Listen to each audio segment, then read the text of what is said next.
All right. We're live, everybody. We are live. Welcome you guys to the DM and Friends Thursday after the convention, after Page. I'm still wiped out, but I'm actually I'm alive, and we're here live, everyone. So we have a great show set up for everyone here tonight. We have obviously my holding the steering wheel. Chris Clark down here in the bottom corner. Let me see if I can get this right. Yep, look at that. Got it right. He's down here. And I'm going to butcher names again because I just did it a second ago. Ahmed. Nailed it. Ahmed from Suffety Games. Yeah. And his partner, Yamil.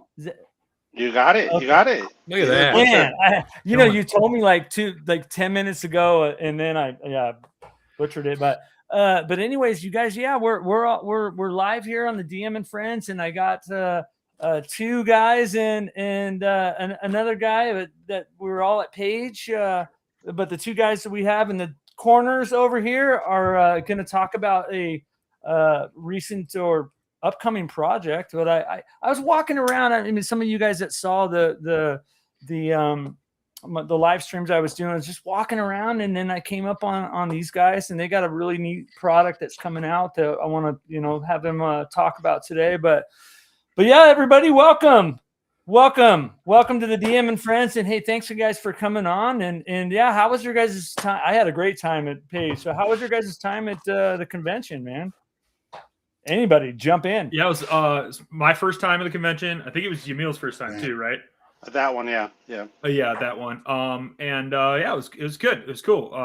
It's a lot less chaotic than PAX U, but to be in the same Philly area, or at least like closer into that area for sure. I thought it might be a little bit more crowded, but being outside of the city proper, or the downtown area at least, was nice, and it was cool. It wasn't terrible, but yes, I'm not used to. There were a couple of open gaming tables here and there, so yeah. Well, I think the fact that my time was really spent in the vendor hall more than anything, I feel like. So I missed a lot of the action outside, but the convention hall was freaking huge. I mean, there was so much space. So that was really, you could lose people pretty easily, I think. But yeah. God knows I tried. I know. Yeah. Yeah, for sure. But what about you down here below me? Yeah, I had a great time. I did panels, I ran games, I worked the booth. So I was everywhere. I got to see like cosplay. I got to see interviews right outside of the vendor hall. Like Frank Menser holding court. I think there was like I don't know, 20 people around him. Yeah. I don't know if he was running a game or just telling stories. You talking about that first night? Yeah. Yep. Yeah, I remember that too. Yeah. And, I don't know if that was a game or him doing a lecture or something. Right. I couldn't tell either. Everybody was like in on it. Like I didn't see dice, so I want to say it was a lecture. Yeah. Who knows? Yeah. You got to run a bunch of games too, and that's great, man. That's great. Frank pulled me off the aisle before he left and said, "People have told me you're very worried about me." And I said, "Well, yeah, dude, come on, you're not a spring chicken here anymore." And he said, "Okay, I want to assure you that my health is great. It's fantastic right now, other than the fact that my kidneys don't work." And he got up and danced. Yeah. Honest to goodness, got up in front of me and danced an Irish jig just to prove to me that he was fine. So, yes, Frank is fine. Don't worry. Cheers to Frank. Yeah, here's the Frank for sure. Diet Coke. And bear in mind that both of us recently lost a good friend in Tim Kask. And so we're both a little sensitive about it. But, still, it was good to see that, yes, he can still jig. So you bet. Yeah. Yeah, I got a chance to sit and talk with him, and I hadn't seen him since the Franken parties before COVID, and we're working it out. He's actually going to come on, I think, in 2 weeks on a Saturday. We're going to do a recorded session, and yeah, it'd be really good to. Yeah, I really enjoy talking to him. He's such a wealth of knowledge of those TSR days, man. And I love that stuff. Well, and he's a very precise speaker. His mastery of the English language, honestly, yeah, I don't think I've found his equal, including Gary. Okay. yeah. There are other things he's not as good at, although he's good at most of it. So don't get me wrong, but he's exceptional in his use of the language. His use of vocabulary and structure. Yes. That's interesting. That was one of the first things that he had said to me. He says, "I just want you to know that I speak in full sentences when we talk." I'm like, okay, cool, good to know. He's like, I said, "What do you want to talk about, Frank?" And he's like, "Well, we can talk about anything." I said, "Okay, we'll figure it out." Yeah, anything but that bastard really cool. Yeah, that was definitely one of the highlights for me. Seeing him again. Obviously, hanging with you, Chris. I guess we're passing the buck to me. Seeing Jay Scott, seeing Joe Block, seeing just people that I do a lot of typing with online, seeing them and hanging out. God, I know I'm going to miss people here. Oh, seeing Ann Meyer for the first time in person, who I'm going to be having on the show here pretty soon. She said, yeah. So yeah, Chris. For me, So Chris, you ran a whole boatload of games. Oh my too, goodness, right? yes. The one I wish you could have sat in on, I think you would have enjoyed it, although you may have played it before at Dallas, was the one where you have to sneak aboard this. It was a Lance game. And I'm sorry, Lance is my sci-fi RPG system. And it's only different from others because it's hard sci-fi. And at the time I wrote it, which was 2012-ish, there weren't any. Now, there's a bunch of them now that are actually quite good.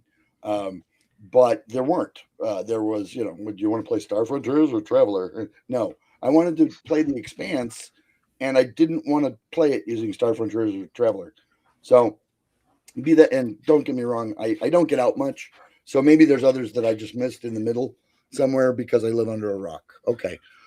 Be that as it may, the land system came about, and it's a very much a skill-based system, but without any dump skills. Yeah. And they did the one where you sneak aboard the ship that's going to crash into a dome on Mars because they got raided by pirates and it knocked out their navigational system, but not their thrust. And so they never decelerate, and they're headed for the place they're supposed to land, but with no deorbit burn whatsoever or ability to initiate one. And you have an hour to fix the ship before it crashes into the dome. They fixed everything. They found the captain mortally wounded and used emergency surgery and saved the captain's life, right? And then they get down to it because there was only 3 players for it, and it's supposed to be an 8. I had cut the encounters down, but they didn't have anybody with navigation skill. Wow. So the ship is now functional. They're not sure they have enough fuel, which, by the way, they didn't, but they never found that out. And they're well, nobody knows how to fly the ship. We're going to have to bring the captain back. Yeah, but he's in an induced coma because he was very badly hurt. Well, the surgeon guy says, I'll try and bring him back to life. And he does his little thing under stress in 3 minutes and kills the captain, and they crashed into the dome and killed them. Wow. Sometimes you win, sometimes you don't. Yeah. What do you want? Yeah. Well, you ran Inner City, Lance, and then a bunch of your War other Pigs and Gigantic, and When Good Neighbors Go Bad, and Heroes in Space, and I'm missing one in there somewhere. It's all a blur after a while. Yeah. Yeah. The hockey arena hookers, hobos, and hockey hooligans event was sold out both times with overage. We let extra people play because they showed up anyway. And if you show up at my table and I got extra characters, you know what? You're gonna play. That's just the way it is. So yeah, and the Cataract events. I'm sorry, of all things, yeah, Cataract. Yeah, you ran that. All of those events sold out. So I spent about an hour and a half in the booth and wandering around meeting people, And the rest of the time I was rolling dice and trying to figure out where my next meal would fit in. You know, Yeah. Yeah. But that's what cons are for, man. Yeah, sure. Yeah. It was easier when I was Yamil's age. So Dreg asked. So Dreg made a comment here, and I think you can probably answer this. I wonder if Menser is as purple prose as Gary. He's not. Now, Gary has this habit of using words in his descriptives that were no longer in common usage in the English language. When we worked together on a legendary adventure, and I had a partner, Dan Lewis, God rest his soul. Yeah, all my partners are dead. Don't ask. It's probably a curse. But anyway, and he says, Chris, yeah, what in God's name does agathocological mean? And I pulled out a Webster's and said, wow, I don't know. And so I called up Gary the next day and said, Gary, what does agathocological mean? Look it up. I did. It's not in there. You need an older dictionary. What? Go find an older. So I found it. Sure enough, there it was. And I to this day, I still don't remember what the definition was. But no, he does not use that form of purple prose. And in fact, I will say this, Frank has a knack for picking the perfect adjective, adverb, verb, whatever you want to use to describe the situation. If you've ever had an English paper come back from a professor or a teacher that said W19J word choice on it, right? You got 1 point off. Frank never got those. Believe me, never. Always just perfection in his English. It was just incredible. I loved working with Frank. Yeah. Hey, welcome, welcome, Gilbert. Good to see you, DM Leo. Yeah, that's one guy. It was really cool to see, knowing him or seeing him online everywhere, and seeing him personally and shaking hands. I just love that stuff at the con. So yeah, welcome, DM Leo, and Gilbert Isla. Welcome. Yeah, we love the con stories, man. Con stories are definitely love hearing them, love living them, love doing them, love talking about them. So, any particular story you guys want to share about the con? Starting with you up in the corner. Yeah. Okay, you can start, Chris. I did. I just told one. Yeah, the crash of the dome and thousands died. Yeah. Because there's only like 37% atmosphere on Mars, so it's yeah. Yeah. Any stories that kind of stick out to you guys? Any moments at Page? I know I was at the booth for the most part. Any good booth stories? Yeah, there's plenty of. Yeah, some good booth stories, but so we were promoting our new game, selling some accessories, doing the things, but I was able to play in a couple games, which is rare, and Yamil and I we co-GM'd our game, which was a really fun time, especially at the cons. We try to do this really cool thing where we can kind of jump between the tables and run two tables side by side, which is cool. Fun to talk about. Fun to. I want to hear more about this game. I think you need a little bit more. Yeah. Greg is asking about the any new games you want to talk about. This is probably a good segue into that. But let me answer Gilbert Isla first. What was the turnout like? A good mix of young, mid, and older folks. Yes. So. Yeah. Last time I talked to Ron, who runs the con over there, I think he said they were around 3,000 people, attendees. I would say I saw a good mixture of young, middle of the line, however you want to call it, and grognards there, and old guard-esque old school players there. So, I mean, that was my take on it. What do you guys think about that? I agree completely. Like, I heard about like a field trip from a school coming to the con. Yes, I did see that. Yeah. So I thought that was cool. There was like a good good representation of like you said, like families, college, like young adults and grognards. Like it was really nice to see because I've been to cons all over. I think Ahmed and I, like between the two of us, we did like 20 cons last year. Got it. And this was one of the more diverse ones, you know, where some of them skew one way, some of them skew the other. This was everybody. There weren't a whole lot of little kids. That was the only thing. And frankly, that wasn't an issue. Yeah. I did see though that there was also a wide, not just like in terms of age, but experience. Yes. Like there was a big wide variety of people that were like, I'm new into it. I want to figure it out. Like throw it at me. Or, you know, like this is like, I'm told this is the where to go. Like I want to learn. And then of course there's people that are playing games, you know, it's their, you know, 5 millionth game they've ever played. And they're you know, hardcore. 1974. Yeah. So, I thought that was really cool too. It was just kind of seeing a lot of people in the variability of experience for sure. Do you have a copy of this cool game that you can flash on camera for us? Yeah. Yeah. Real quick before we jump in. Asking about our game. Oh, okay. Yeah. Real quick before we jump into a game, I wanted to give a shout out. Hey, thanks, Agile, for showing some support here. Thanks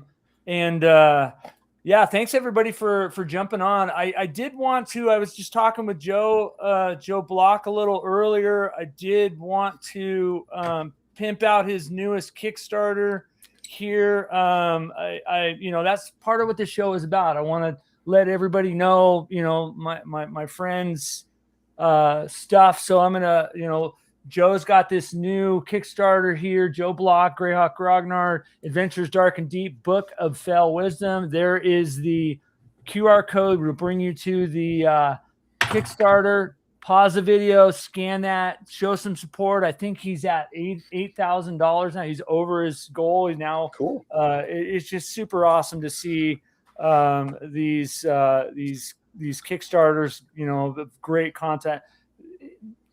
I don't want to go into. I had him on the show. He went through the whole spiel of what this book is, but Adventures Dark and Deep, kind of a dark side to it. But witches and druids that use mushrooms and like really cool stuff. I backed it, and I'm probably going to steal a lot of it for my home campaign. So that's what I do. Joe never disappoints. Yeah. Another thing, and we'll get to your guys' stuff real soon here. I did want to also talk about Heidi Gygax and Eric, their con coming up. I will be there. Chris will be there. I think you guys will be there. We're all going to be there. We're all going to have fun. It's in July, and heaven forbid they asked me to come on as a special guest, which I don't know what turnip truck that was all about, but I'm going to be there. Can't wait to see all my buddies and friends and people and just have a great old time. But that's AidCon. Go to that, support their site. Let's talk about what our two fine feathered friends are on here about this new game that you guys have. This new, I'm going to throw it over to you. I'm going to shut up because I can talk forever. You know me. All right. So we have Tales from the Tape Deck. Okay. It is our launch for Zine Quest and Zine Month, and launching February 24th. Oh, right around the corner on Kickstarter. Yep, right around the corner. It'll be like a 30 days, and then our next con is Gary, so we'll be at Gary Con and showing off and playing that. But Tales from the Tape Deck is our version of an OSR hack. It pulls stuff from Shadow Dark, it pulls stuff from Morkborg, it pulls stuff from DCC, it pulls stuff from a lot of different little places. And we've created this really cool mechanic where you are playing real time with a musical playlist. And the musical playlist always influences the adventure you're playing. So, for instance, the Quick Start Guide, which you can get right now on that link, it is 1980s rock and it is 100% like Mad Max ripping down the highway, touches of Fallout and Borderlands, and just 100% adrenaline. And Cars, robotic kaiju, like Mechagodzilla, mutants, all kinds of post-apocalyptic 80s action fic stuff. Early Sammy Hagar Van Halen. Yeah. Love it, man. I think you have this. You do have Sammy Hagar on the playlist. Yeah, I think so too. Yeah. On the Spotify one. Yeah. Mm-hmm. So you have this playlist. It is normally set to an hour, and then you play it twice. So it's a 2-hour game, and then you're done. So you get up, you get into the game, you get going. 2 hours later, you have a complete story arc. Awesome times, great for pickup play, great for one shots, and great, if you wanted to continue the play going on. We play it twice so that like it ramps up the tension, and you can like kind of know the order of the songs. So the second time it comes around, you're like, man, we should get moving because this was the second to last song. Next. Yeah, we got exactly. Yeah, the other cool part by Motley Crue. Yeah, for that one. That's awesome. People would recognize tracks while we were playing, and just to jump in with what Ahmed was saying was your players can also interact with the playlist, so they can do an ability we're calling pop the tape. So they pop the tape once per session if they all choose to do it, and what that means is they hit pause on the music for 3 minutes, and they can like recharge, heal, whatever they need, or replan. Another one that we did for this one for Righteous Ride was they can hit fast forward, right? And it'd be just like a movie where they skip that encounter, but then it's up to the game master to tell them where they are now in the overarching story, right? Where they were either fighting mutants in a mall and they were about to die, and then now they realize that they have, now with the fast forward, they might end up coming to the edge of a cliff with a flat tire or something like that. So they're hot rodding away in the nitrous-infused 69 Corvette 427 L88, and then suddenly Round and Round comes on, and they start doing donuts. Yeah, exactly. Awesome. Love it. The rest of the session is canceled. I'm sorry, Angelo. We're going to play. Hey, if you guys would want to run a game, we could live stream it. That'd be cool. We can't tonight, obviously, but I'd be down. Chris is a big hot rod dude. He's nice.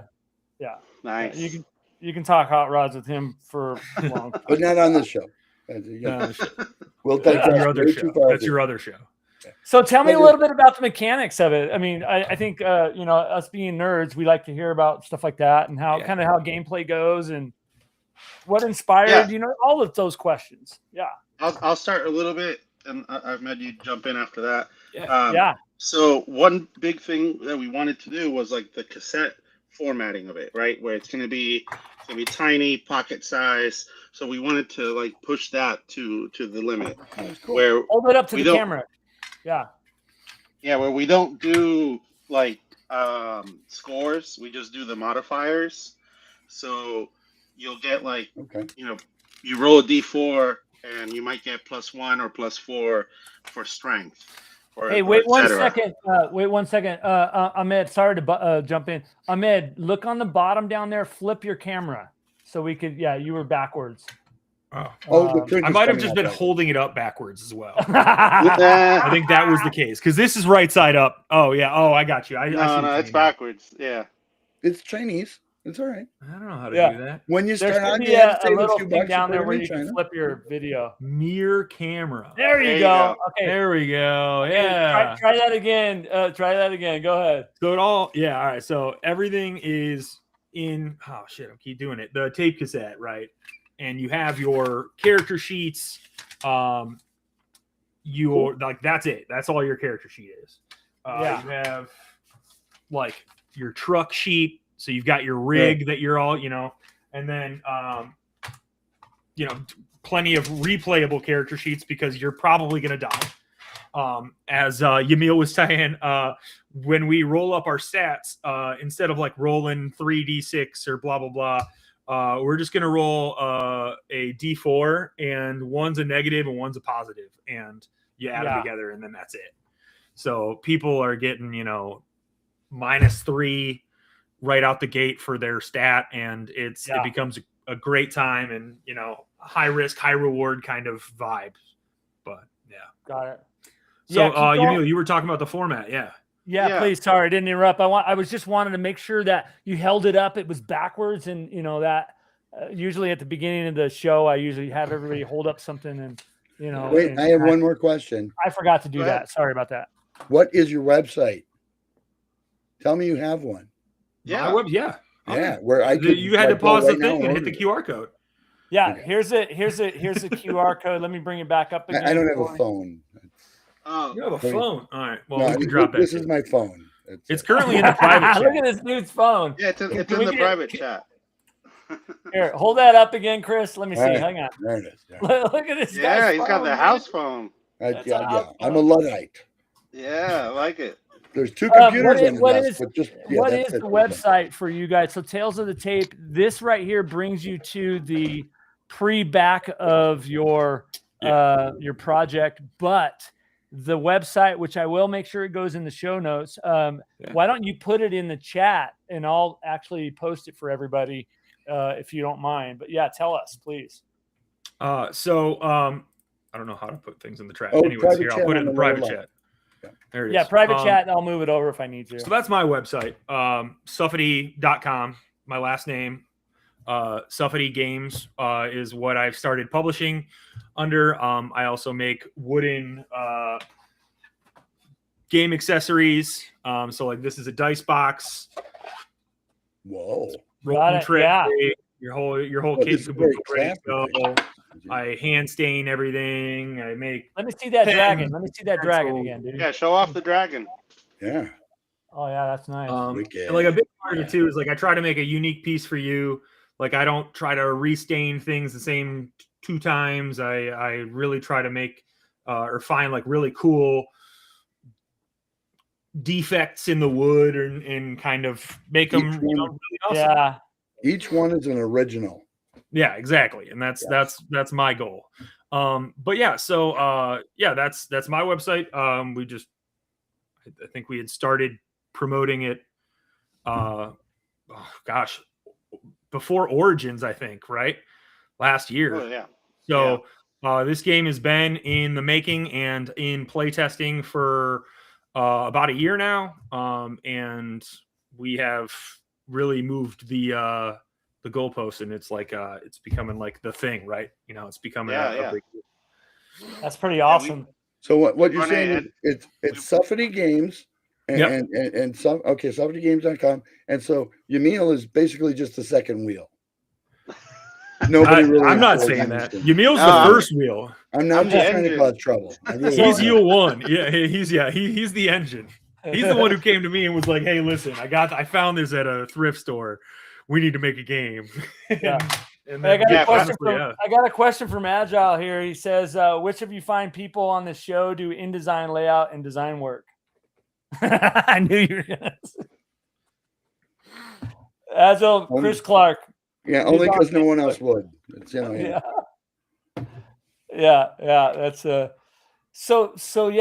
that's really trippy too. The QR code I put up there, it says somebody scanned the QR code. That's pretty interesting. That, man, the internet is so technology these days. Holy cow. Wild. But yeah, here you guys is the website for landing page for Tales to the Deck. I think that actually is the QR code too, but Suffety.com, right, is your main website with all your other stuff and all that. But tell me more about so you're talking a little bit about the mechanics, and then I interrupted, but tell me more kind of about gameplay. And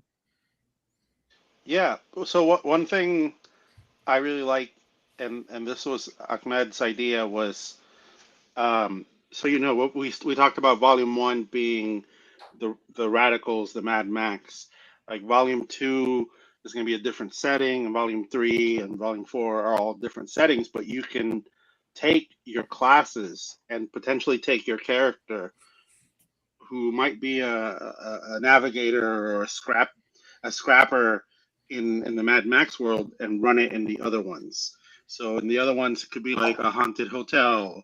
It could be vampires versus pirates, which is another one that we're working on. But they all fall under the same umbrella of Tales from the Tape Deck, and it's just meant to be ultra portable. You play for those 2 hours really quick, and I envision it seeing it at like a bar, seeing it at camping trips, where sometimes taking like a big $60 book might be too risky or too cumbersome. Yeah, got it. So I see some people talking about some of the other soundtracks, like the Dungeon Synth from Blights of the Eastern Forest. I think that was Thorin Thompson from Goodman Games, and Music of the Spheres is Chaos Goodman Games as well. Yeah, it's all in that same vein. Like I'm a big fan of Noel, who did some of that music, and Loot the Body, who also did some Skate Wizards. Skate Wizards, which also has like that tape format. Yeah. So yeah, I'm glad you guys recognize them. Yeah. And so every playlist basically has an adventure that is inspired by it. So when we're saying like, we've got vampires versus pirates, that is a jazz nautical momentous type playlist that changes the music to the different types of gameplay. We have a haunted hotel that is Cthulian meets The Shining, and you have to kind of solve the mystery in this hotel. And while you're doing that, you have like eerie 1930s music playing in the background. But each of those are, reminiscent and affected into the adventure. And they are essentially your doom clock as well for every game. Did you do one about a convention of certified public accountants and insurance salesmen? We're working on it. Yeah. Don't. Yeah. The soundtrack is just typing in the background. It's quiet, but just typing, and then occasionally somebody coughs. And maybe some of that Euro trash that they played. Yeah. Oh, wow.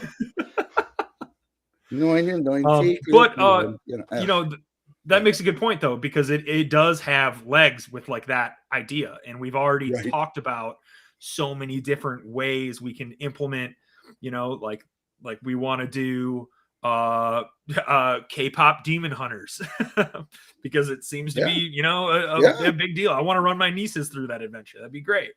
We've talked about all kinds of different. We've got like a synth and techno where you're androids that are escaping a Detroit facility after you've become sentient, with like a depth crawl style, and like each of them end up having a little bit of a unique feature and a unique mechanic to those adventures.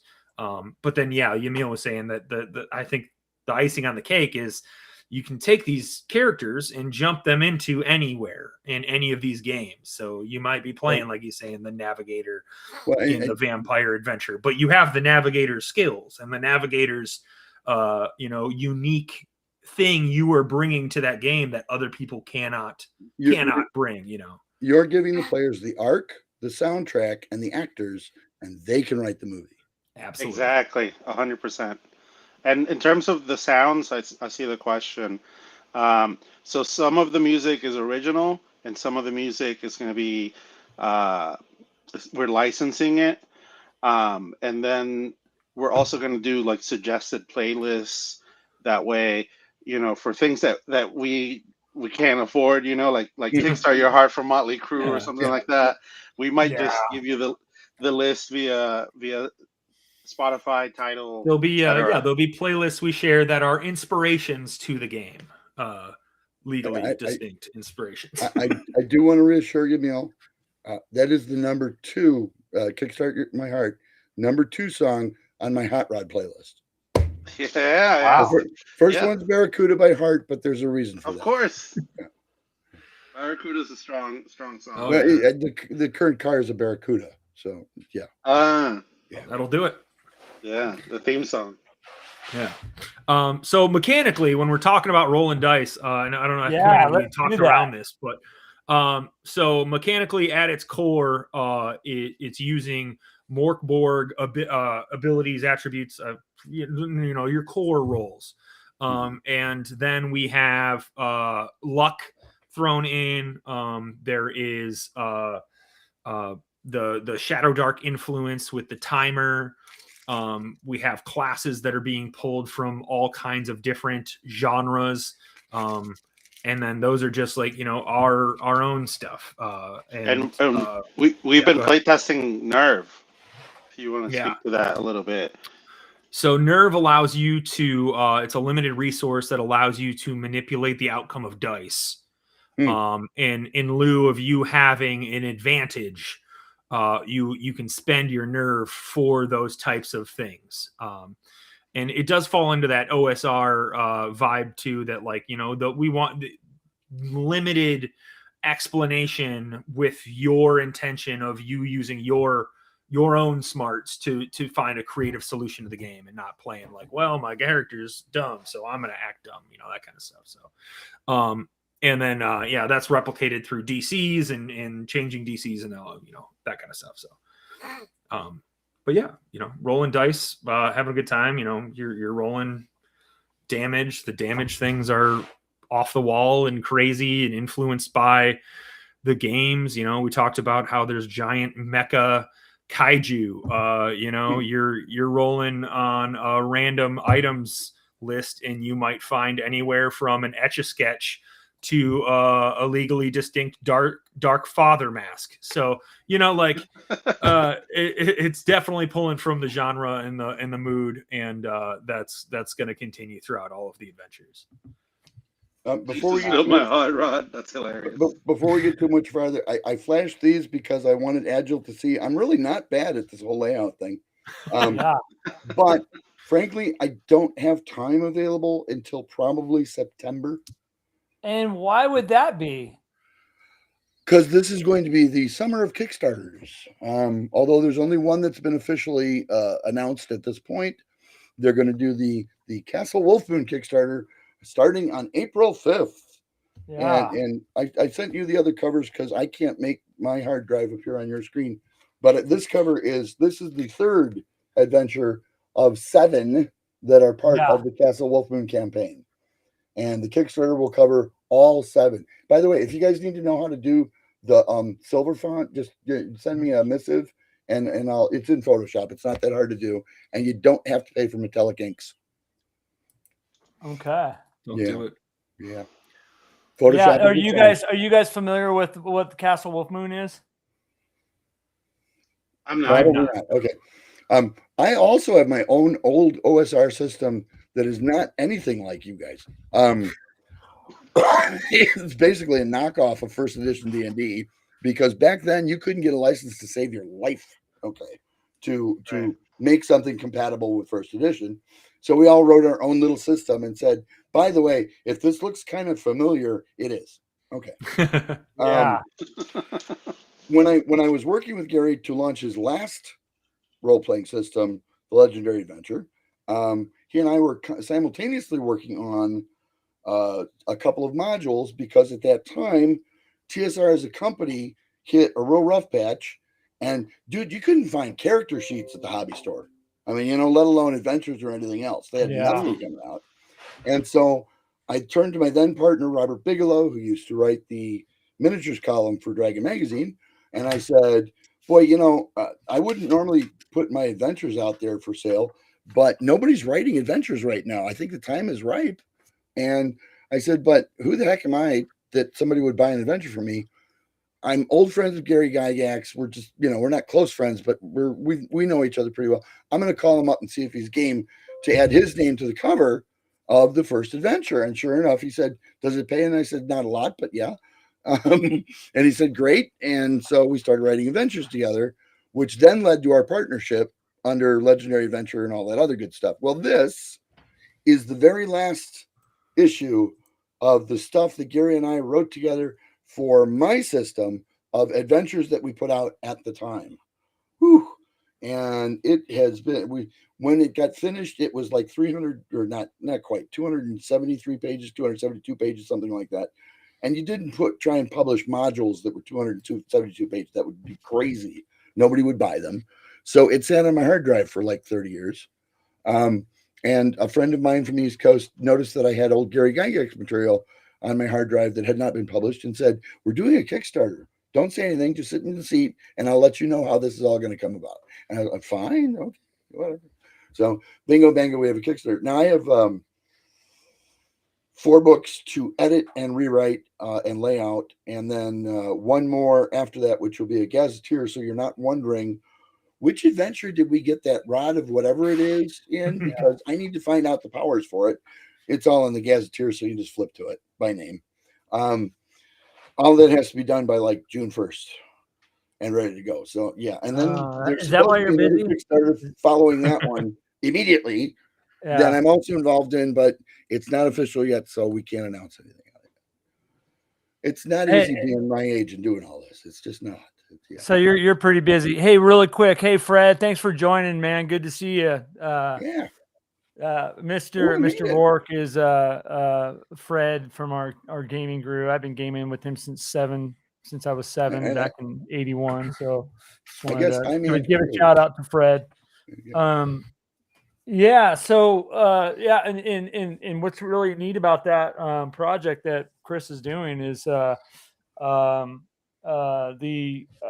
who's contributed to it. Oh my goodness. Currently we have 11 contributors, although actually that's only because. Well, I mean, besides you and Gary. Right. Well, I don't have Harold Johnson's in yet. Also of TSR fame, although I know he really wants to give me one, but he wants to give me handwritten pages. And I told him, no, put it into a Word file.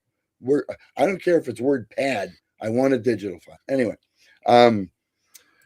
Ernie contributed before he passed. We have Ernie's contribution. Yeah. We have, good Lord, Bill Sylvie, Eric and Heidi Gygax. Luke Gygax is contributing. This one, it's funny. I'm going to put a little burst on the cover because they all said by Chris Clark and Gary Gygax. This one's going to say, "Now with 400% more Gygax." Yeah, we will probably have 30 contributors when we're done. You're supposed to contribute too, young man. And I know you're not. Yeah, yeah. If you give me the outline, I told you I would. I'll fix it for you. Don't worry. Yeah. So yeah, that's going to be really awesome. Hey, Blair, thanks for joining. I want to give a shout out to Blair Blur 4566. Thanks for joining. Well, and you guys, thanks for all the comments and stuff. Sorry to cut you off, Chris. DM Leo says he owns a Cataract from pre-release version of the signed Cataract from you. Yeah, that's awesome. All of the covers are going to be this new art guy that we have in Hawaii, GB Haim, and they're all going to be these wonderful wraparound covers. Oh, I'm doing this horribly. Oh, cool. Okay, so look at that. Yeah, okay. And he's got, of the 6 books, he's got 5 done. I think I sent you those, but he's got to do the gazetteer yet, and I want him to do the original 2 that Gary and I released before we formed Pack Forge and launched the Legendary Adventure stuff. Yeah. By the way, this will eventually eat up your entire life. It will. You'll do nothing besides write games, do layouts. That's it. Yeah. Occasionally you get to run games. That's the fun part. So, yeah. Well, Blair apologizes and says, sorry, she had a really early drive this morning and she fell asleep before the podcast started. So there you go, Chris. Just wanted to let you know. Yeah, so that's we're gonna be plugging his Kickstarter pretty soon. It's April 5th, Castle Wolf Moon. I don't have anything to really bring up right now. Maybe I'll get some stuff together, Chris, and bring. There will be updates. Don't worry. But I mean, this is their hour. It is. Let's talk more about you guys.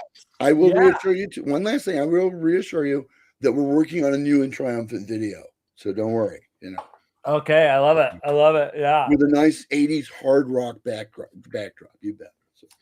So here's the official apology. I'll put it up there. Sorry, guys. She had an early drive this morning, fell asleep before the pod started. Okay, well, here's another one. Let me see what we got. Kelly. Here, Chris, this is a question for you. How does the wife feel about hard rock and heavy metal? She's a metalhead. You know. Yeah, so asking, So guys, tell me more about I mean, like, this is exciting, man. That's pretty cool. It's kind of it seems like you've taken a lot of different influences to make this game. Tell me more about, exciting, man. Tell me more. By the way, anybody have any questions about and I'll bring up the QR code again right now. Tales from the Tape Deck. Scan it, check it out, sign up. It's going to be coming out in the 23rd of February, you said? 24th. 24th. Okay. Scan that, get on the list, check out what these guys have. Really cool. I was able to go to their booth and kind of get a little quick rundown. It's exciting stuff. I'm definitely going to back it, and I'm looking forward to maybe we'll do a demo of the game on here, or next con I see you guys at, I'll be able to jump in on a game with you. But you guys seem like you have a lot of influences. What's kind of the biggest one that kind of kind of blares out to you? Not blur, but blares out to you as far as where you got your mojo from. Wow. Yeah, I mean, it's a lot of places. Like I started in I can't. I'm turning now. It's so hard to do that, isn't it? Yeah. Yeah. Down is easy, but like sideways, yeah. Anyways, go ahead. I'm sorry, man. I started in editing science fiction and fantasy books about 2010 with Falstaff out of North Carolina, Falstaff Books, and other small publishers. So like I got to see a lot of like the randomness of the publishing world, and then I really picked up on like that was the era of new pulp, where they started taking a lot of characters like the Green Llama. I don't know why that one was my go-to in my head, but like the Shadow, like there would be new Shadow comics or new Shadow books, a lot of new versions of older heroes. So that has always been foundational for me. And then the other aspect would probably just be like Goodman Games Dungeon Crawl Classics with the just like making it like Appendix N focused, right? Mm-hmm. And that encouraging me to like go back and look at like I'm pretty sure these two rows are Appendix N, and then it's zines over here, and then the bottom that you can't see, the bottom two are I actually have Legendary Adventures. I have the Egyptian book that you guys put out. And like there's like Osric, there's AD&D books, original ones. It's just seeing what's out there and playing random games at the cons just like really influenced me of like, hey, like I got to play with Tim Cass 2 years ago, and he called me Lobster Boy every time he saw me because that's how he killed me. I decided baseball sliding under a giant lobster was a smart idea. I was just going for the tender meats, and I did the baseball slide. I rolled pretty bad. And he goes, well, that's it. And the pincer got me. And and that was the end of my character. And but yeah, it's just anything like that where like he would run games by just using index cards, like, and it was just amazing. Like all of that is just like just drilling it down to the game, where to the people around the table. It doesn't matter like you found a build on the internet or whatever. Like it's about us here at the table. Let's make a memory out of something that never happened, but it happened in our heads. Man, dude, you hit it right on the money, dude. Like that's why we play, man. We play because we love what I love the memories. I love it. I gotta ask Yamil one question before we get started, because you're the editor. Did you ever have someone that murdered prepositions like the stairs are going down? Because I do explain that to Jim Ward. Stairs never are going down; they descend. Right. Yeah. So here's the funny part. Like I'm like especially receptive to those things because like English is my second language. I remember learning English, and like a lot of that just throws me off. They're like, "Why would you say that?" And they're like, "No, that's perfect English." And I was like, "No, it's not. No, it's not." Don't ever say again. Yeah.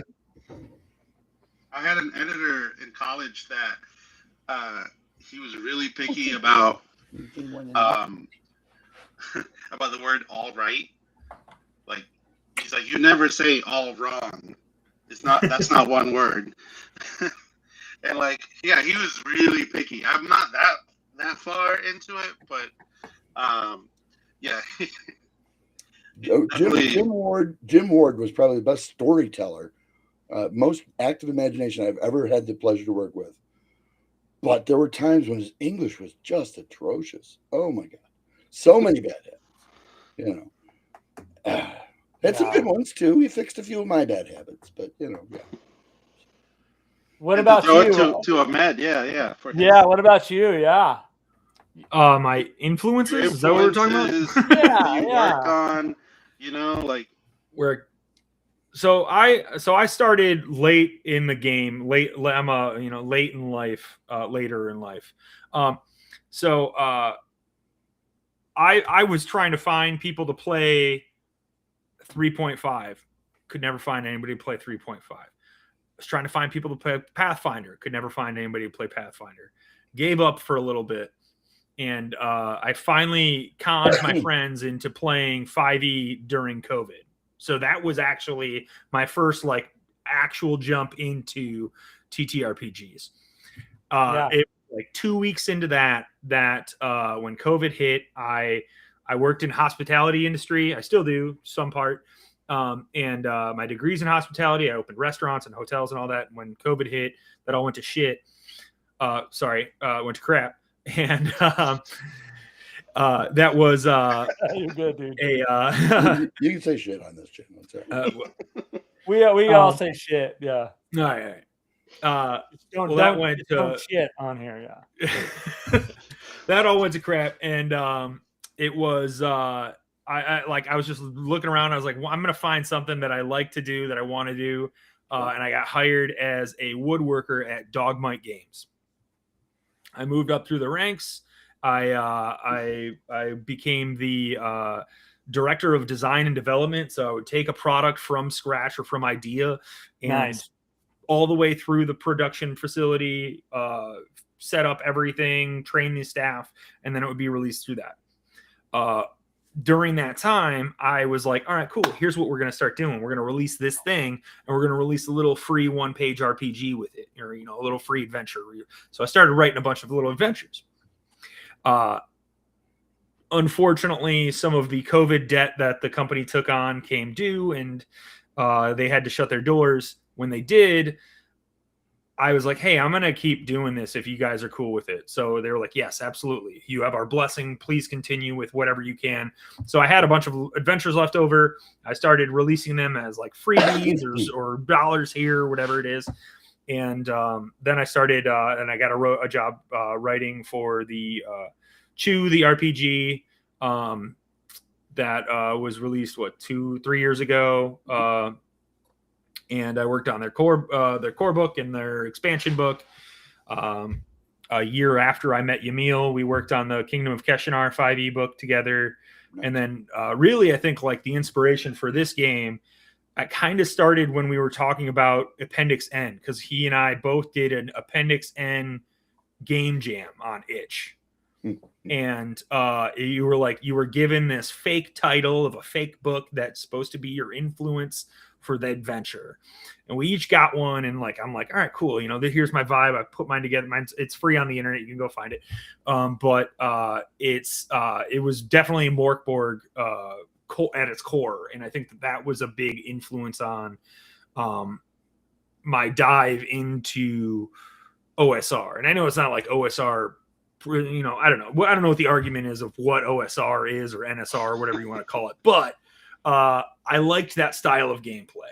And I went on to I wrote a module for Mothership Month this past couple months ago. So that's fulfilling right now. And now now we're moving on to the next one, and it's definitely the narrative influence that I have from Chew the RPG, which is a Blades in the Dark game, which is kind of has that play, but I still want to roll damage, and I still want to be tactical and get into that so I'm kind of mixing that narrative and the OSR vibes together. I'm sorry, waving at Steven. Sorry. Yeah, hey. What's up, real quick, I want to come back to you, but I want to say hi to a couple people here. Greyhawk Ragnar #1 just popped in and said, hey all. Joe, thanks for signing in. We did a couple minutes ago plug your successful Kickstarter now, funded Kickstarter. So good luck on that, man. What the heck? I'll throw that up there one more time. You guys, Joe is on right now. Adventures Dark and Deep, Book of Fell Wisdom.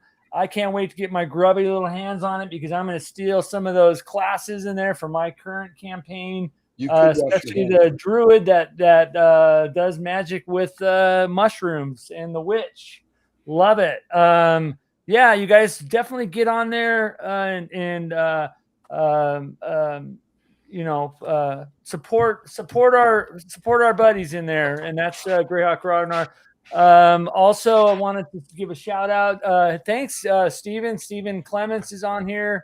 He's been on our show several times. One of the greatest guys ever. Currently working with me.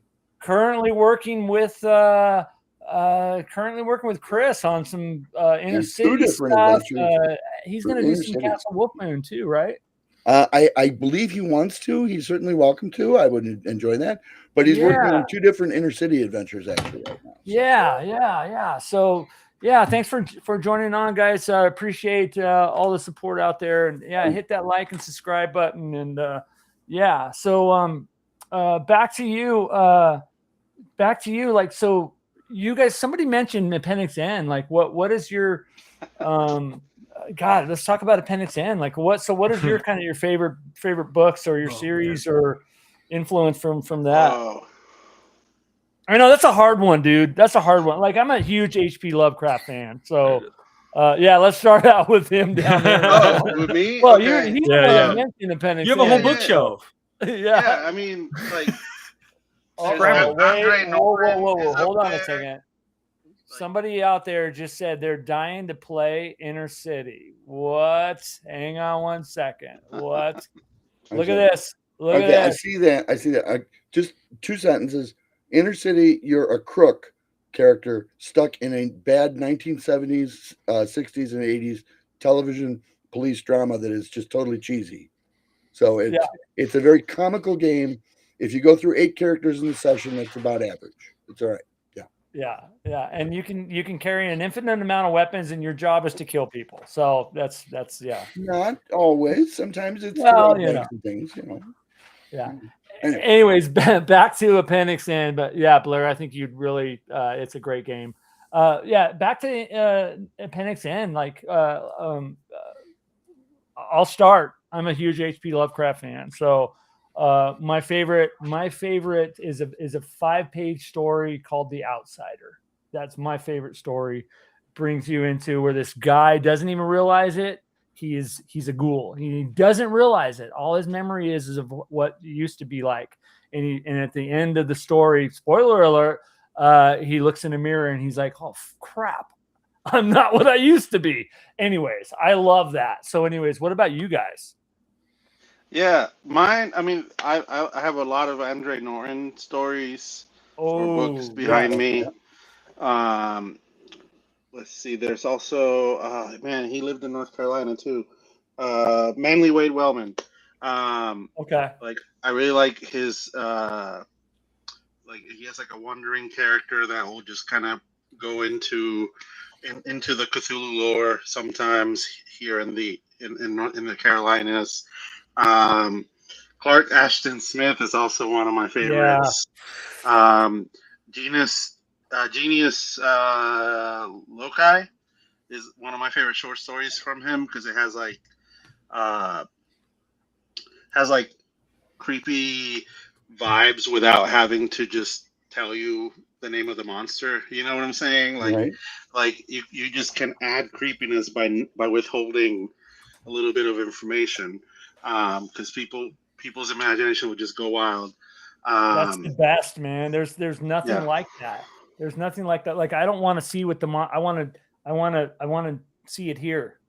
I don't need to see it on screen. You know what I mean? That's so exactly. That's such a great point. You anyways. Yeah, you guys take it. Whoever wants to name their favorite. Well, I'd also all of the ones you mentioned, but I'd also like to recommend from newer authors. And he's not that new. I'm just very old. But Raymond Feist is actually quite good as well. And the whole Rift World saga. There's him, and I forget. There's another author that writes the second portion of it, but it's about 14 books. But he's really quite a good author for surprising you and sucking you in to the storyline. Terry Brooks is okay, but no, Raymond Feist rocks. Yeah. So Dreg says Panic said fave Clark Ashton Smith, especially I'm gonna totally destroy the names there for you guys. Zithiqui, and it's nods to the I don't know how to say that. Shashaneth. So a friend of mine, he's a DCC author. He's working with the estate to do Sothique as a setting. Sothique? Yeah, and it's Marcio Musadere, I think this is how you say his last name. I just call him Judge Mars, but he's gonna be back. I think it might have already launched or is launching soon. Is that on DCC? You said? I believe so. Let me. Yeah. Dreg also says Andre Norton is so good, and Manly Wade Wellman.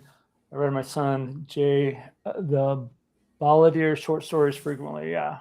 Well, and you have to read the classics like Asimov. I mean, Oh yeah, so much Asimov. Foundation, the robots, like so many. Clark. I mean, yeah. Ray Bradbury. Oh yeah. Yeah. What about you, man? I mean, that was what I was going to jump into, was like, reading Ray Bradbury and Asimov and some of like the the things you're supposed to read. Yeah. But outside of those, it is more contemporary. For me, I really like horror, just in general. Not wild about horror movies for myself, but like I like having that suspense, and especially like reading horror books, of all kinds of subgenres with that. But there's Neil Gaiman's books. He's a great storyteller as far as that goes. Stephen King and reading some other, contemporary authors for sure. I really didn't get into reading until I was like older. I was never good at it. So yeah, Go ahead. No, go ahead. Go ahead. Sorry. I was going to say, and now you found what you like doing to the point where you like going to work 5 days out of 5 days in a week. Mm-hmm. And you know what? That's what life's about, my friend. It really is. I made a lot more money doing other stuff. I don't care. I'm going to live forever. Yeah. I smoke, and I'm going to live a whole lot longer because I get to do what I like to do. God, I still have a day job that I love it, but I mean, I would rather like live stream 24 hours a day. I mean, everybody point at Angelo and giggle. I still have a day job. Yeah, there's no shame in that. I have a night job. Yeah. Well, you say you still work in hospitality, huh? So, I bartend like a couple days a week. Oh, okay. Help pay the bills and what's that like? I mean, I've been in the hospitality industry since I was like 17, 16. So I'm almost doing it longer than I haven't. But it is what it is. It's cool meeting people. It's weird telling them what I do outside of, being a bartender, but I asked because I've never been in a bar in my life. Oh yeah. Mm-hmm. I mean, right. Yeah, it's fun. But you write about it on Facebook, I'm actually lying, but yeah. It's definitely one of those things. Like I enjoy doing it, but I'm getting to the age where my body is starting to fail me now, and like walking on concrete for 8 hours really beats up my knees. And Yamil will tell you, we get to make stuff up, and people pay us for that. Oh my God, what a fantastic job! That's the best part. Yeah, Blair says true success is getting paid to do something you love. That is, and then she also says you have to be pretty tolerant to bartend. Yeah, it's true. Oh yeah. You definitely. What's your craziest bartender encounter? Oh man. Do you have one? I mean, I have a lot, but like they're not. Nothing's wild. It's like nothing wild. Yeah, somebody got broken up a bar fight, but is that? I don't know if that's wild because I've done it too many times. That it's like, is that normal? Yeah. I've yelled at my owner for smoking a joint in the bar, and I was like, "Hey, you can't do that." And she was like, or otherwise I'm going to fire you, right? Yeah. Right, whatever. I'm done arguing this point. I'm over. I guess if that's tolerance, then I'm like, all right. Yeah.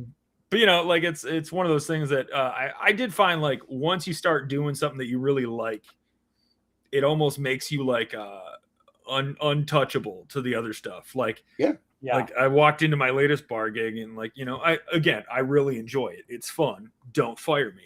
But I mean, if I had to leave, I would leave. It's not like the end all game. It's not like, I need to be doing this kind of thing. I'm like, and like, knowing that I speak up, I say stuff, and I do the same thing when I'm working with writers or artists, or as a book publisher or something like that. Is like I start talking to people the way that I would want to hear it, and that's freeing. I'm no longer a yes man kind of person. I'm just like, hey man, that kind of sucks, or that's great work, you should keep doing that instead, like that kind of stuff. It stuff gives you energy instead of taking energy from you. 100%. Oh yeah. Yeah, and if you love it and you're happy doing it, I guess that's the way, man. That's it. And and the bonus if it's paying your mortgage too, like you know what I mean. It's like if you can live off of something on a hobby or what you're doing and what you love, and actually be, I don't know if the right word is successful enough, but just to pay your lifestyle, man. I think that's success, and that's what it is. It's a subjective to each person. But like, I went into this like, all right, if I'm going to make dice boxes and pens, I'm going to publish, and then if I publish my own stuff, and then if I'm going to write and do that, I can cut myself a little slice of this industry and make it work, make it be successful in that sense. So. Blair is very cheeky this evening. Yeah. Blair says, funny, I was going to say, sounds like freedom. That nap did her good. Loving this live stream. Thanks, Greg. Appreciate it. Appreciate it. Anybody else need any life goals? We're just talking about that now. So life questions about life.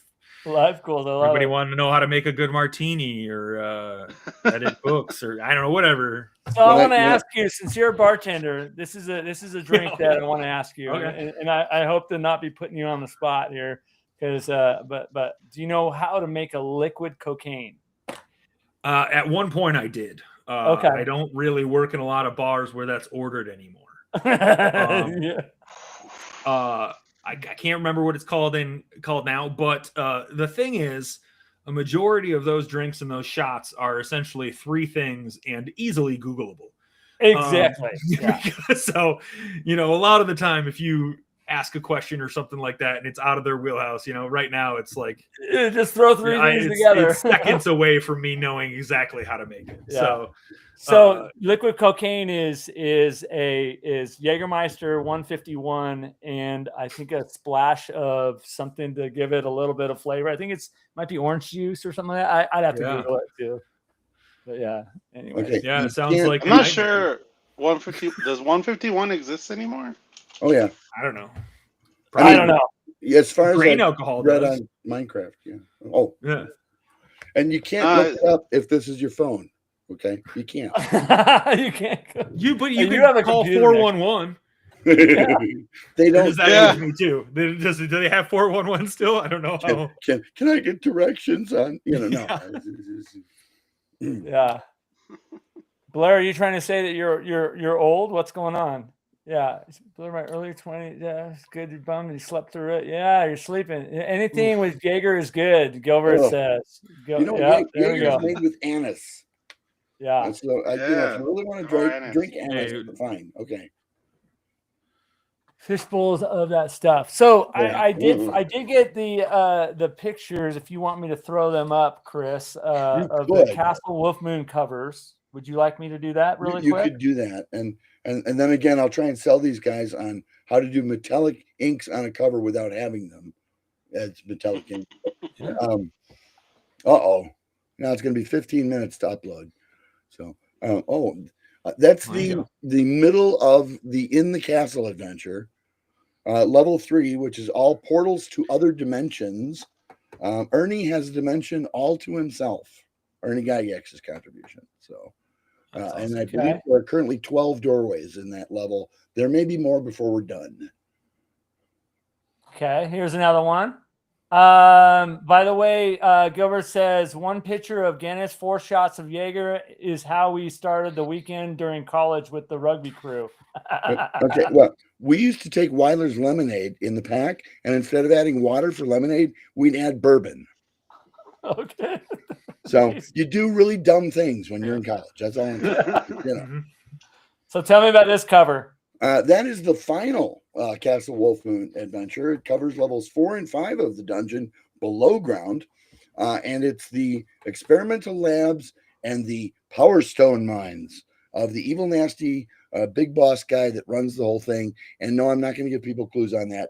But let's just say Jim licensed me so that I could bring a guy in from Metamorphosis Alpha from outer space to be the evil, nasty bad guy. Got it. Okay, here's another one. And we'll come back to you guys. I just finally got these images downloaded. So, geez, you're slow. Oh, those are the first 2 with their original covers that I did with Gary. Got it. Okay, wow. got it. Way down in the bottom right corner, you can see the little Gary Gygax thing. Mm-hmm. Yeah.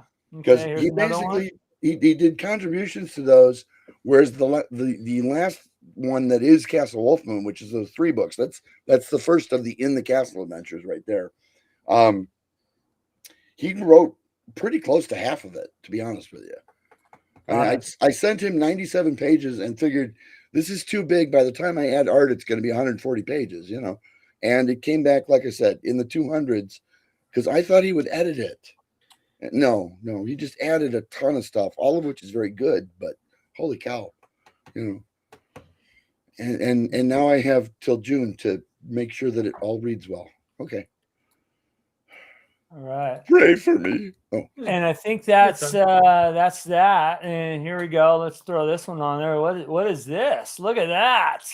Look at this. Yeah, there's the QR code. And that looks so incredibly cool. That was all Ahmed and the quick start guide is there. It includes the whole Righteous Right of the Radicals. You can go ahead, download it for free, and play it. Yep. If you back us early for $1, we're working on a patch because I'm a huge battle vest guy. I have 4 battle vests. I have like a D&D one, a metal one, a wrestling one, and like my original from like my teenage days. Yeah. You're certainly invited to portal those characters into my terribly crazy world of Inner City anytime you wish. Give me a $1 that I'll buy something from the booth with your booth with it. But if you give me the $1, then our kids don't fight over the rights years from Yeah. now. Yeah. So how long does an average game from Tales of the Tape run? 2 hours. It's always 2 hours always because that's the playlist. You can make it longer. If you were to make your own playlist, you could make a playlist that is 2 hours long and then play for 4 hours. So could we break it down to an hour and do a demo? Is there any way to do that? I have run an hour one, yeah. Okay, yeah. And that would be very specific to the playlist and okay. Mm-hmm. You know how we could do it? We could upload the songs here, and I could just kind of hit them so they'd be in the background, or we could kind of figure out. There's a continuous play button on that too. Mm-hmm. Yeah. And as far as that goes, like there is like we've kind of gotten some cool equations that we've been using, kind of thing. You know, like for a two-hour game, you're gonna fit in like 4 encounters, 4 maybe 5 encounters, and like the encounters have different like lengths to them. So you know, if you're fighting the kaiju, that's gonna be, you know, that's gonna take up a majority of your last hour. It's gonna give you like usually a 45-minute save for that. And what that does is it kind of helps you push along and keep this really fast pace intention going, because then you hit the limit. You know, you're always down to the wire, right? And you know, I every time I play, I tell people, I'm like, you guys had 2 minutes and 11 seconds left, and like you know, that all adds up, especially like when you're you know, you have the group taking a break at the last standing Waffle House ever to exist in the apocalypse, because it's still operating fully functionally, and you know, everybody wants to stop at it, or you know, all of these, yeah. But yeah, and you know, it's a cool on the other side around when you to look at it as a GM is like you can make any playlist, right? You just listen to a song and say like, what would I want to be doing in this world while this song is playing?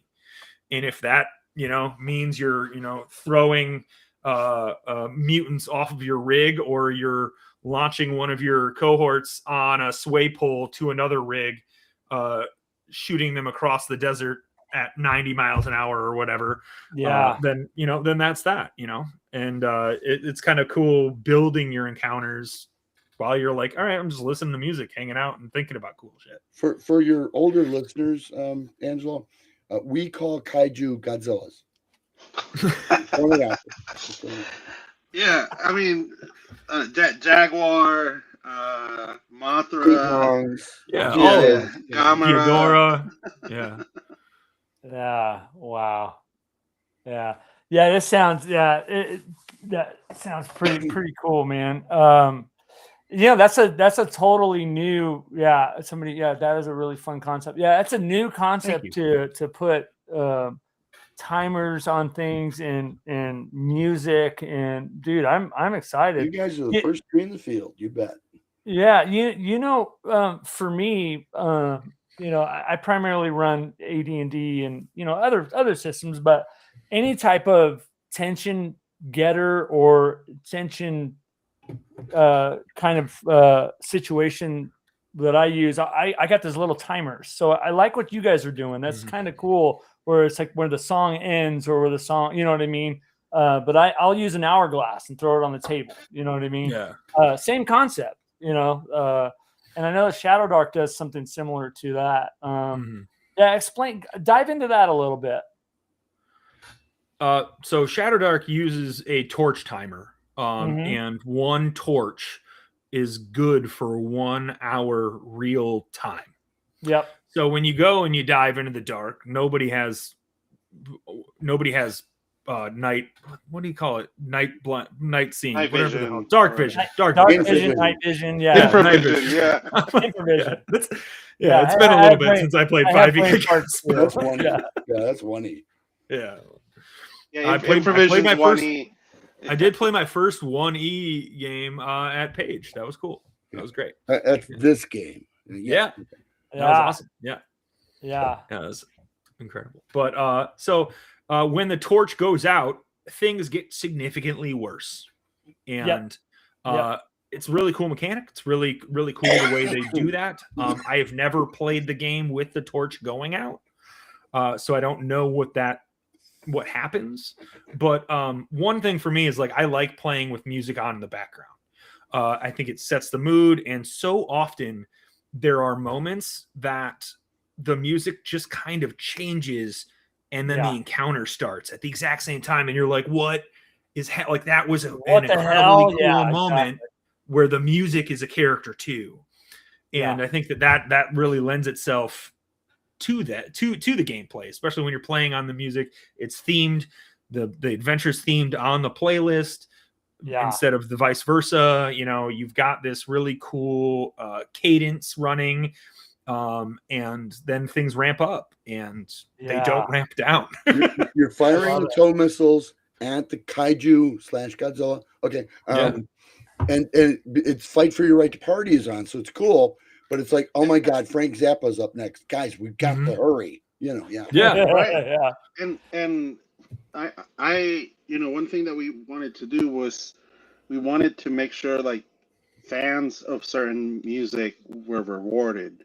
And what I mean by that is like if you know that song is like 8 minutes or 13 minutes or whatever, like you can use that as a tactic, right?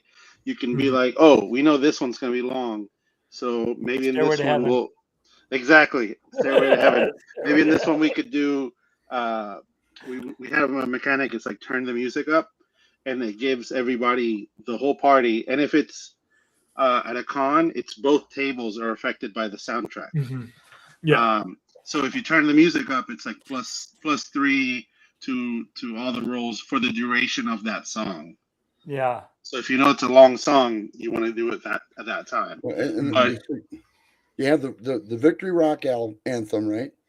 And then suddenly Sandman comes on. Okay. Yeah, exactly. Oh, we're so doomed. Yeah. Oh. Yeah. To click on that a little bit, I've used a lot of, and I think a lot of DMs have used, or GMs, or however you want to call it, whatever system. I can speak of 3 systems I've used music to, specifically, or background sounds, or not sounds, but 10-minute clips of environment music or something like that. Like specifically like Cthulhu games that I, Call of Cthulhu games that I run. That's a perfect setting to have the creepy, stuff in the background or whatever. But like even for D&D, like, my home game, I would, it's kind of hard to do it online unless whatever platform you're using. I'm not a platform person for online games, but when the battle starts, you throw out, the Conan the Destroyer fighting. Or like when something mysterious is, there's I used to use that track a lot because, first of all, a couple of my players loved that and they'd get all pumped up and, but like when something mysterious is, there's that one track in Conan the Destroyer where I think it's where he's praying to his god Crom, and it's very mysterious. And, you come up to a door and you play that, and kind of the same concept what you guys are doing. It's I think that's really cool. You guys are packaging it up and, kind of making it kind of a core component of your game, which is really very cool. Very good. The concept is amazing. Like I'm super, Thank you. Super into it. Yeah. Looking forward to playing. How's that? Yeah. We'll and that's one of the fun things that like we were saying earlier is that when Yamil and I are at a con, we'll run a 12-person event, and we'll have 2 tables of 6. Love and it. when you're on a war rig and you're ripping through the desert and you come up across another war rig, we give you the tools to get to the other side. So it naturally happens that people are launching themselves on a sway pole and throwing themselves over to the other rig, or building a bridge as they're both going. And, we would say, hey, you're at my table. You got to go talk to Yamil now because you're on that war rig.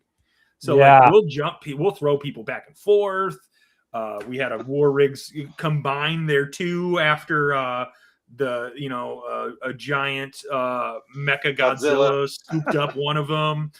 And then, it's just, there's living dungeons, there's all kind, and that's just the first volume, we still got 3 other volumes that we're planning for this release. And they all, like the vampires are racing the sunrise while they're dealing with conquistadors. And then they're also trying to find their coffins so they can go to sleep safely.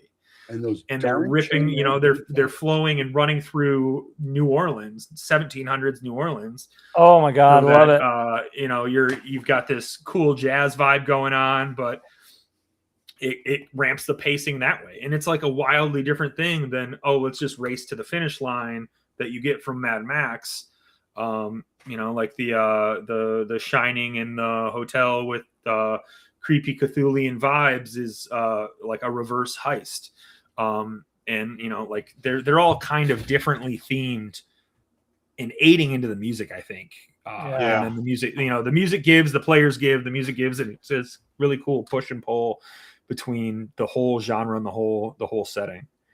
So question for you guys. I think you said that you were, here comes my cat. He's telling me it's time. Question for you guys. You stated you've been playtesting this for the past year, right? So what has been the I was going to say the word fan. What has been the kind of the player reaction to this, or people kind of, tell me about that. Like, what's been your reaction? So the music's been the key, right? Like everybody has like an OSR take or their own RPG system, and like to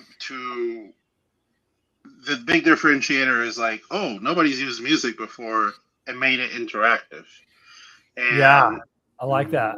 And to me, that was just from like, we're all nerds. Nerds are passionate people, right? So I knew music, like, we're going to be like passionate about the music we listen to, about everything. So I honed in on that. And that's been the reception. It's just been like, we love that you're using music, and people come up to us and tell us different genres that they want to hear after they play. And like we've made a list. Like we can only do so many in this first run, but I feel like there is something in there, and I do feel like people like of all ages really, because like I feel like I chose the 80s because of we chose good the choice 80s because because like it has that cinematic feel, like in terms of the production. Like there's a lot of reverb, big drums, like synths, orchestral. People were playing with so many different sounds. So like people have really enjoyed it hasn't been distracting, which is good. Like I haven't really heard anybody say, the music's too loud or something like that. Instead, it's like, we can stop the music. And my favorite is also that it also this last time at Page, people were saying, wait, the game masters are not in a hurry, but we should be in a hurry. So they thought we were just like, I was like, yeah, you can do that. Yeah, you can stop there and rebuild your rig if you want to. Yeah. And then it's just eating that clock. Yeah, they're just eating the clock, and then they caught on, and then they were like, "No, you're trying to slow us down." And I'm like, "No, I'm letting you do whatever you want to do. So like all of that feedback has been amazing. Yeah, Well, and you're not completely strict on it just being 80s, right? I mean, is there Night Ranger? I mean, that's all I'm asking, really. Yeah. It could be like I'm a big like 90s hip hop person, so I can do a 90s hip hop. I can do it's just so many genres and so many styles that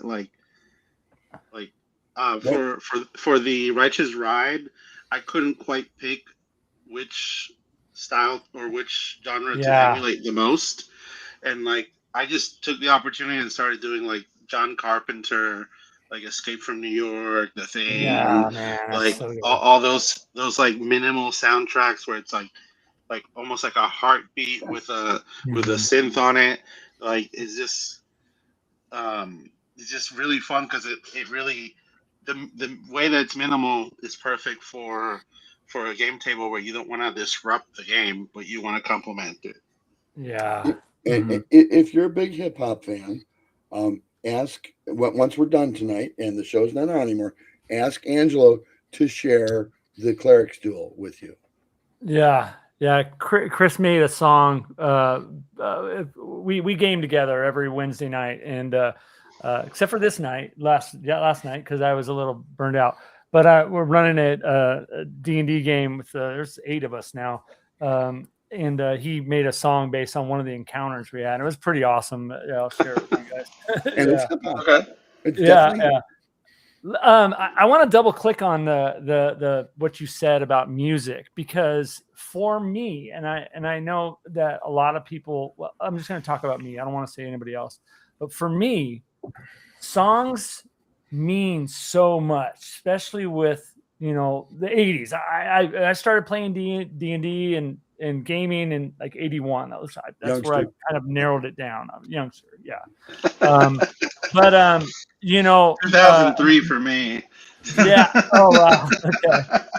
But I think it was 79, but I can't claim it because I don't remember exactly. But I always just say 81. So anyways, there's certain songs that come up out of the 80s and in that early time that bring me right back there with my friends, bring me right back there with the dice rolling, or just it's such a nostalgic kind of take me back, and it's so awesome, man. So super. It's cool that you guys are jumping in on this. So anyways, I'm sure a lot of people think that way or feel that way when they they kind of music is a great idea. Music makes it all happen. I did see that private chat, by the way. We'll have to I mean, I think this is probably he says Wu-Tang, Dr. Dre, NWA, especially Dr. Rocka, Cool Keith. Yeah, it would be next level in these games. I'm up for that challenge. And Blair says, "Oh yes, my playlist is very schizophrenic. I am very intrigued by this concept." And hey, I mean, if that's it too, and you've got songs all over the place, or you've got songs, it's going from something that's fast paced to slow and calming, then that's gonna lend itself to the gameplay. And like you're saying, and I think everybody can agree on a final note, but like you're saying, is it does mean it means something to everybody. Music means it's such a ingrained part of our culture. Yeah, that when we were finding, this song came on during this moment and it made it much more momentous. Why? Let's lean into that. Yeah. So good. I think so. Yeah, we've been blabbing for an hour and a half. I know that at least one of us, I'm not going to say who it is, has got to take off. But any parting words? I do want to bring up the QR code again. You guys, look, those of you guys that are tuning in late, I see we had a bunch of people just join. These are the dudes from Tales from the Tape Deck. Check out this QR code. They're getting ready to release this game. on February 24th.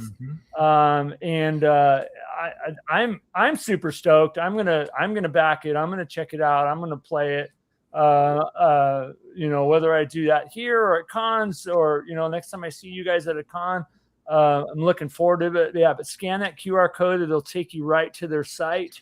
I think there's a list that develops from it. You can go and sign up for like a waiting list, or there's actually 2 tickets that you can choose from. You can either choose general admission ticket, which is a free ticket that gets you on our list and will alert you when we've launched, or you can get a VIP ticket, which costs $1.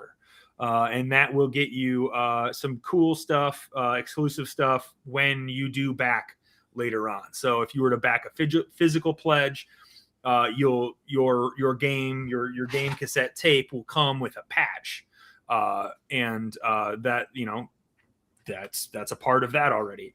If you do just the digitals, then it's going to come with, the digital will come with the physical as well. But if you did just digital, then it's going to come with some digital cards that are going to be you can print off and slip into here as a GM. So you can have your GM case full of monsters and adventures and the like. So it's not just a tool for the players to carry around their character sheets, but for the GM to carry around a game ready to go in a small container. Cool space. Yeah. All right. So I hope you guys saw that QR code on there. Scan it, check it out. Best of luck, and hopefully, Thanks.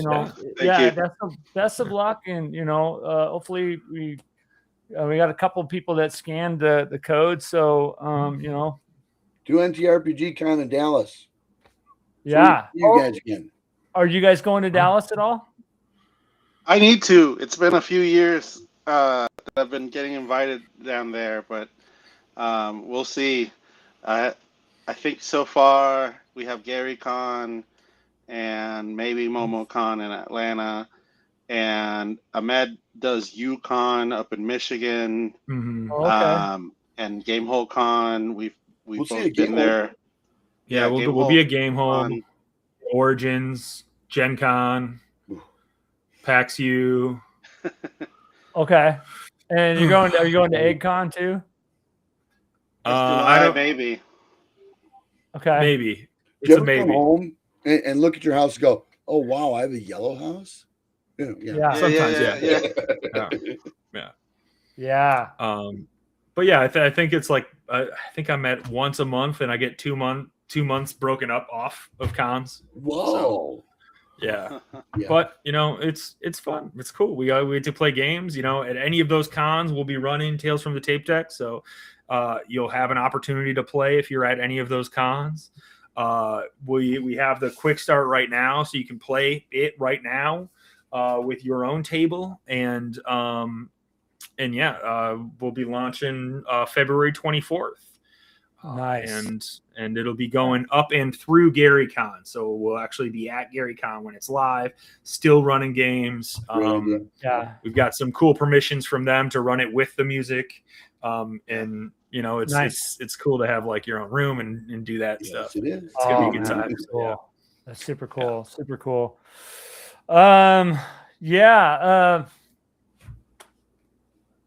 Thank you guys so much for coming on. Thank you so much. And anytime you want to come back and chat, you're more than welcome to. Just reach out and we'll, but best of luck for that. Looking forward to seeing it. Chris, any parting words? Moses, he parted a lot of things. So. Yeah, he did. He parted the Red Sea, I think. There you go. Okay. Way back. Yeah. Jamil is ready to go here. And don't forget, folks, Suffety and Yamil games. Okay. Yes. Yeah. Yes. Yeah.